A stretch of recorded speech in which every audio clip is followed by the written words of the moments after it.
This is CNN Breaking News. And that breaking news on this Friday morning, growing concerns about an escalating conflict in the Middle East after the U.S. and British militaries launched retaliatory strikes against multiple Houthi targets in Yemen. We're just going to show you new video just released by the UK Defense Ministry. Over the course of the last several hours, 5 people were killed and 6 were injured, according to a Houthi military spokesman. A U.S. military official says a significant percentage of Houthi assets were destroyed. 16 locations were hit, including a command centers, weapons depots, and launching systems that were targeted. So these strikes, of course, come after weeks of repeated drone strikes and missile attacks by those Iran-backed Houthis on commercial ships in the Red Sea. Attacks that have forced more than 2,000 ships to divert thousands of miles around the Red Sea. That, of course, is causing major delays and directly impacting the global economy. And the U.S. for weeks has tried to prevent the Israel-Hamas war from spreading conflict in the region, repeatedly warning the Houthis about possible retaliation. If it doesn't stop, there'll have to be consequences, and unfortunately it hasn't stopped. But we want to make sure that it does, and we're prepared to do that. Those warnings have now turned to action, and President Biden is not ruling out more military action, saying in his statement, quote, "I will not hesitate to direct further measures to protect our people and the free flow of international commerce as necessary." We have team coverage on this very important morning. Our experts are standing by, and CNN's Natasha Bertrand is at the Pentagon, where we begin. There have been warnings, Natasha, for weeks from top U.S. officials that this could happen. It now has happened. What are the expectations going forward? Well, the Houthis are already responding, and they are saying that they are going to retaliate. The extent to which they actually can after the strikes last night remains unclear. But the Houthi deputy foreign minister released a statement saying, quote, "Our country was subjected to a massive aggressive attack. America and Britain will undoubtedly have to prepare to pay a heavy price and bear all the dire consequences of this blatant aggression." Now, of course, as you mentioned, the Houthis had been warned for several weeks and months that if they did not stop, then the U.S. would not hesitate to strike back and would not hesitate to take action to make them stop. And of course, the U.S. was able to pull together this coalition of countries to support a response, a very controversial one, one that was actively debated within the Biden administration for quite some time, because they were hesitant about escalating the war any further and hesitant about upsetting a very delicate truce that has been brokered by the U.S. and the UN inside Yemen over the last several years. Now, just to remind viewers, the Houthis are an Iran-backed group that emerged in the 90s out of the Yemen civil war, and the members belong to a branch of Shia Islam, and the group currently controls most of northern Yemen. They are a very powerful group, and over the course of several years of a war with Saudi Arabia, the Saudis were not really able to degrade them to the point where they no longer were able to control that significant portion of Yemen. So the question now is, will these massive strikes, really over 60 locations were targeted, over 60 targets were hit across 16 locations by the U.S. and the UK, is that going to be enough to degrade the Houthis' capabilities to continue these strikes on Red Sea shipping? That remains an open question. As you said, a senior military official did say last night that the percentage of the targets that were hit is, quote, significant, Phil. All right, Natasha Bertrand live from the Pentagon. Thank you. Let's bring in now CNN political and national security analyst and White House and national security correspondent for the New York Times, David Sanger, and CNN military analyst and retired Air Force Colonel Cedric Leighton. Good to see both of you this morning. David, just sort of picking up where Natasha left off there, our colleague Stephen Collinson with, as always, brilliant analysis this morning. One of the things he wrote that stood out to me was the real need here, that the credibility of U.S. power was on the line, he wrote, and it was imperative to reestablish some form of deterrence because those calls for deterrence were not working. David, when will the U.S. know whether that was actually effective and that goal was achieved?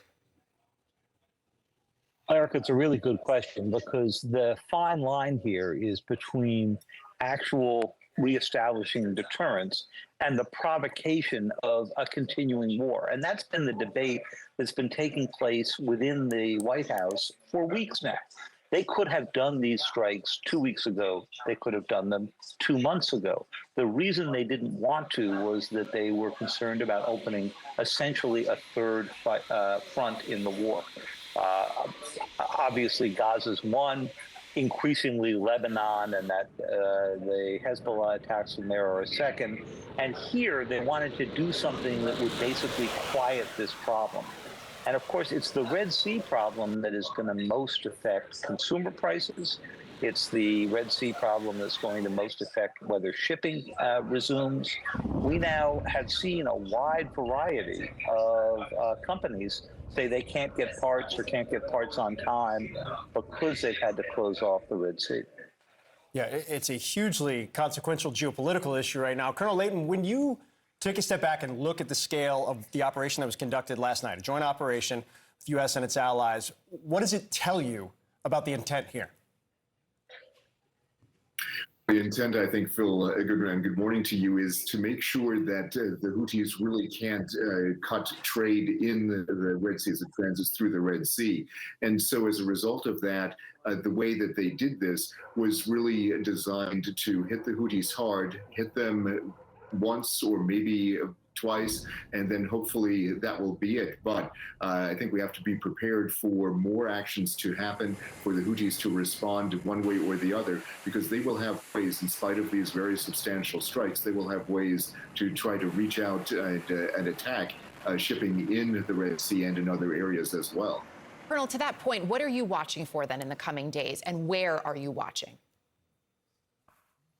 So what I'm looking at, Erica, are some of the movements that the Houthis are going to undertake. They are, are they going to be able to repair some of their damaged radars to some of their airfields? Are they going to be able to launch drone strikes? That's probably one of the most important aspects of this. Are they going to be launching cruise missiles and ballistic missiles against the targets in the Red Sea? And will they also try to go after targets in Saudi Arabia or even Israel as a result of this? And will others join them? Will the Iranians show their hand? I don't think they will at this point in time, but it's definitely something to watch. And will other Iranian proxies also join in this?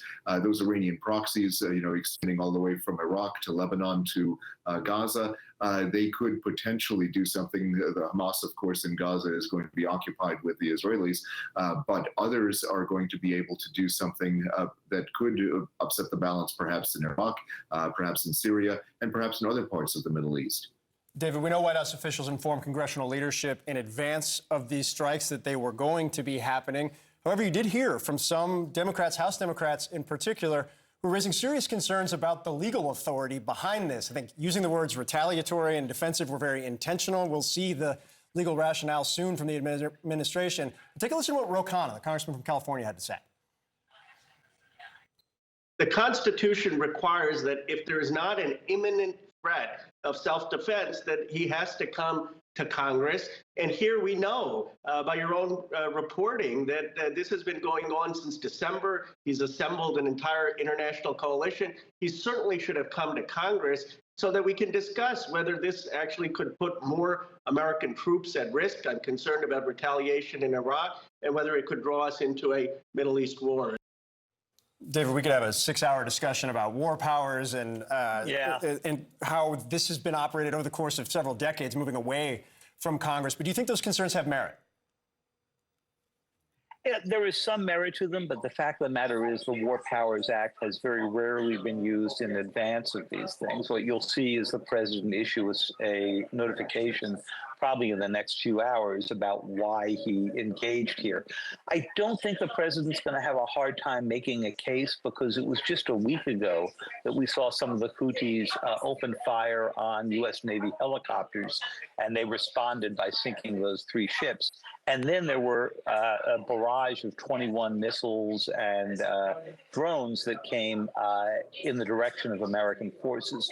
But I think the president's going to be able to establish a pretty good case for why he took these out on the ground.